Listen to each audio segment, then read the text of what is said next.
And salutations, gamers. Today we bring you the October update from the Intrepid Studios and their flagship game, Ashes of Creation. If you would like to support this channel, please consider using this referral code when you sign up for an Ashes of Creation account. The code being shown here is also listed below in the description along with a link. There is no purchase required to set up your Ashes of Creation account with Intrepid. Once the game goes live, our team receives a kickback towards our own player accounts for your subscriptions and purchases. This month's developer update brings us a wealth of new information about the state of the development. As always, you can find reference links in the description of this video. If you're enjoying this content, please take a moment to hit the like button, subscribe, and ring the notification bell to ensure you are made aware of new videos that are posted. With that said, let's get into the news. A new month means new cosmetics available in the store. This month's set is titled A Home Waters Homecoming. Nikuin and water themed, you can pick up this beautiful set of cosmetic only items such as the Hearthstone accessory, the Living Wave pet, a huge salt spine mount, Sea Singer rigging armor, Tide Hearth garden boat, and the Shorebreak Reprieve building skin. If you have never pre-ordered before, you can have all these cosmetics, game time, cosmetic store currency, and alpha beta access for $375 US. Check out the other packages available on the website at the link below. If you've already purchased any of these pre-order packs in the past, you can purchase all these new cosmetics from the shop for $115 US. They will be available until 11 a.m. Pacific Standard Time on Wednesday, December 8th. And like all the previous offers, after that, they're gone for good. So make sure not to sleep on these deals.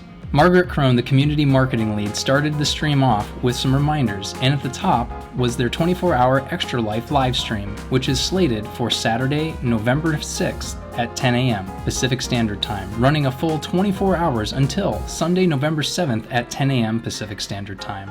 The team will be playing Pathfinder on the live stream, and viewers can donate to the Extra Life cause from any of these donation options. As donations come in and milestones are reached, special activities or actions will be unlocked for the Intrepid team to contend with, such as a dinosaur lightsaber battle.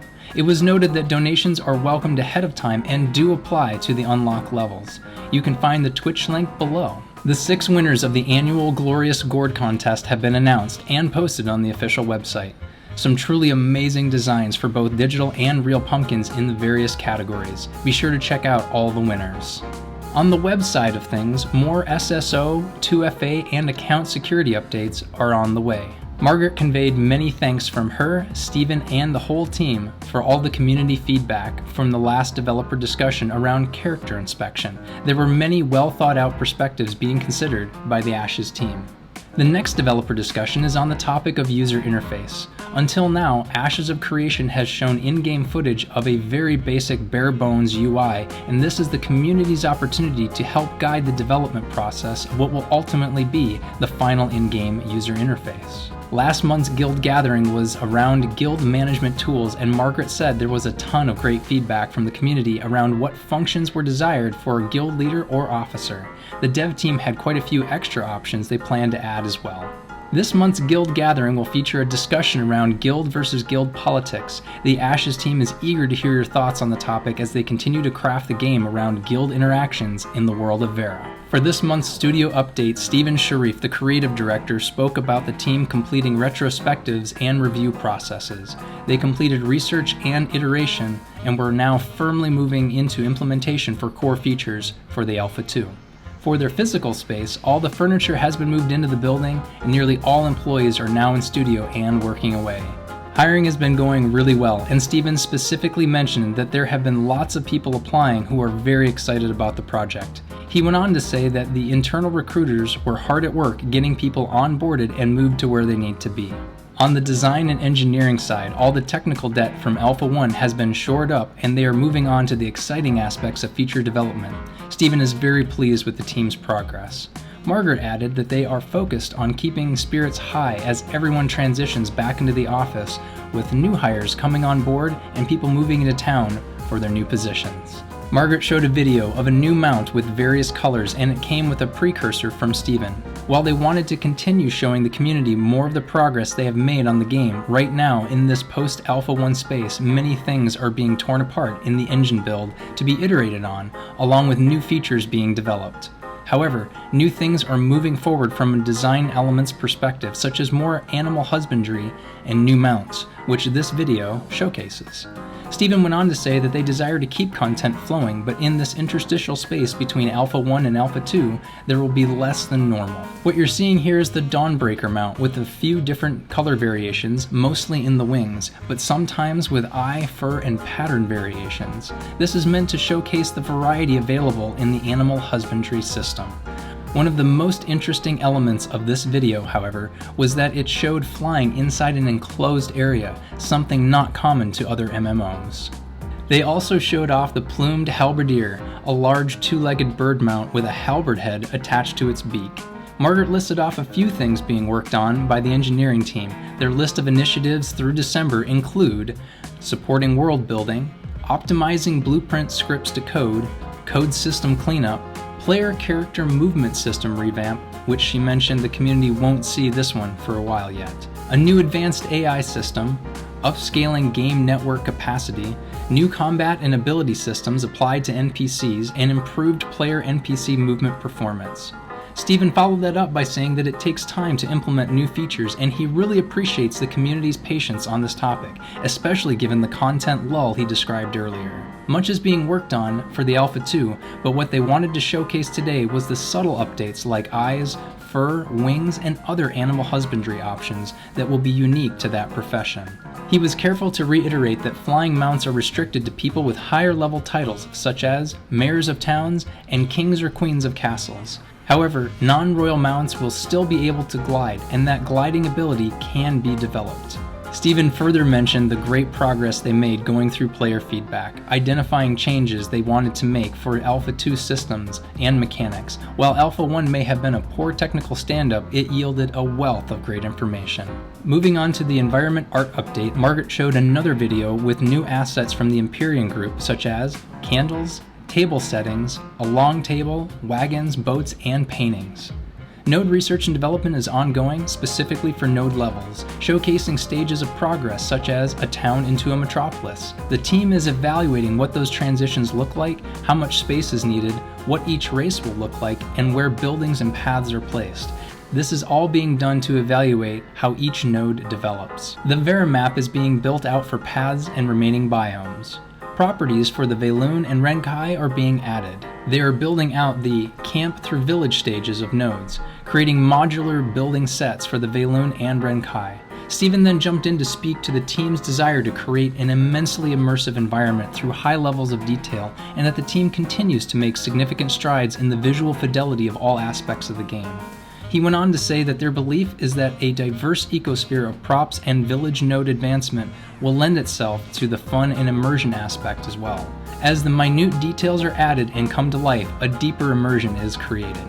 Margaret then displayed a video showcasing the very diverse non-final iconography of the races and their associations, such as military or economy.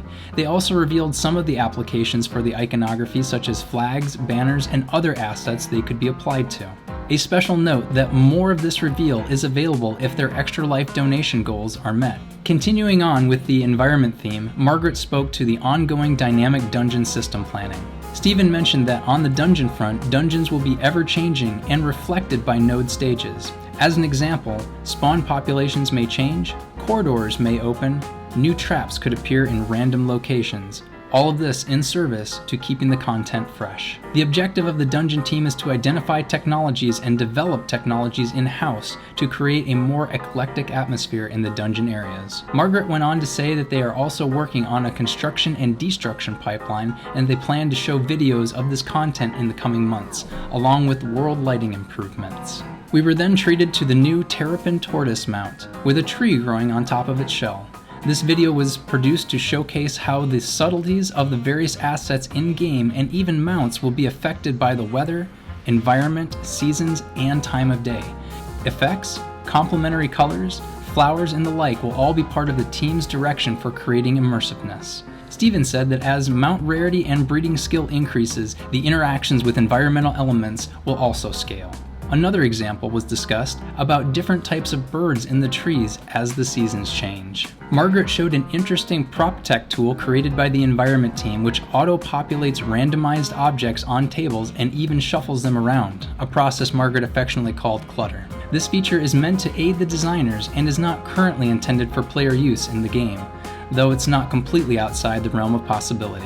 Moving on to character art, there was some stunning new armor, weapons, and mounts shown. I'm going to fast fire through these, but I highly recommend you check out the video for full turntable displays. The models shown this month were the Fellbark Berserker by designer Eli Hurst, the Palward of the Custodian, a Plumed Halberdier, a Burrowhawk, the Oathbear mount, which has a polar bear version coming, and if you do watch the full video, don't forget to yell "His Dark Materials" at the screen when Steven can't recall the name of the show. Next up was the Purgle, followed by the new Dawnbreaker models, a Sentinel coat, one of my new personal favorites, the Prowler of Perdition mount, and finally the Skinwalker mount. As always, the Q&A segment pulled community questions from the official forums. Steven had this to say in response to the questions that were posed. For crafting, the hunting certificates are not part of crafting materials, but rather an alternative mechanic for acquiring gold. They will be used as a payment method for housing taxes and citizenship dues. Regarding world interactivity, certain objects that can be placed by design, such as ladders and slides, can be used for mobility but are not limited in their use. Steven casually mentioned that jumping puzzles do exist in the game.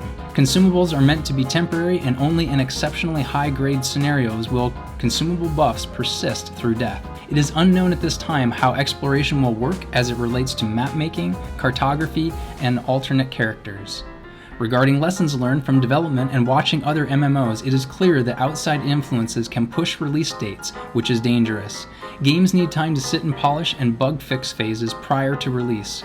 Steven continued by saying that persistence is important, server launch is critical and important to get right, while at the same time he avoided specific comparisons to other MMOs in the marketplace. For Alpha 2, they expect to see 8,000 to 10,000 concurrent players per world shard and that they are looking for large battles. The lifespan of races from a lore perspective will be coming in the near future.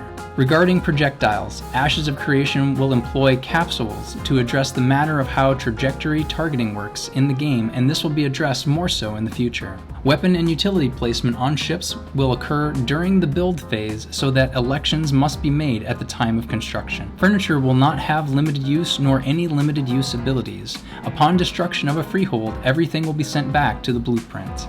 Keep an eye out in November for the next Creative Director's Letter, complete with infographics from Alpha 1. That's all for the month of October. Please join us again next month for more Ashes of Creation news, or check out the Gaming Butler channel for news on other games we are reporting on. Remember to hit the like button, subscribe, ring the bell for notifications on newly posted videos, and leave us a comment for the YouTube algorithms. There's a straw poll below that will help us provide feedback to the developers, and as always, the links mentioned in this video are in the description. Thank you, and see you next time.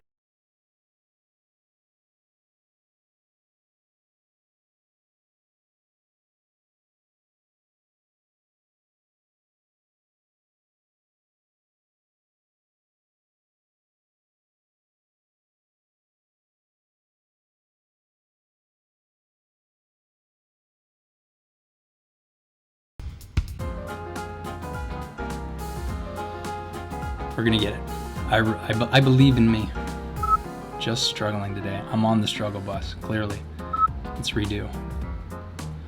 Since we're in the spirit of just redoing all of this, this is going to be the 6-take video, apparently. They will be available until, well, until at some point in the future, which I just can't seem to speak. All right. Take 4. This one paragraph. The bane of my existence. Maybe I should just be a better writer. If you've already purchased any of the... See what I mean? Now I'm psyching myself out. Man. Seriously, one more time. I say that every time. Which... hit my own desk.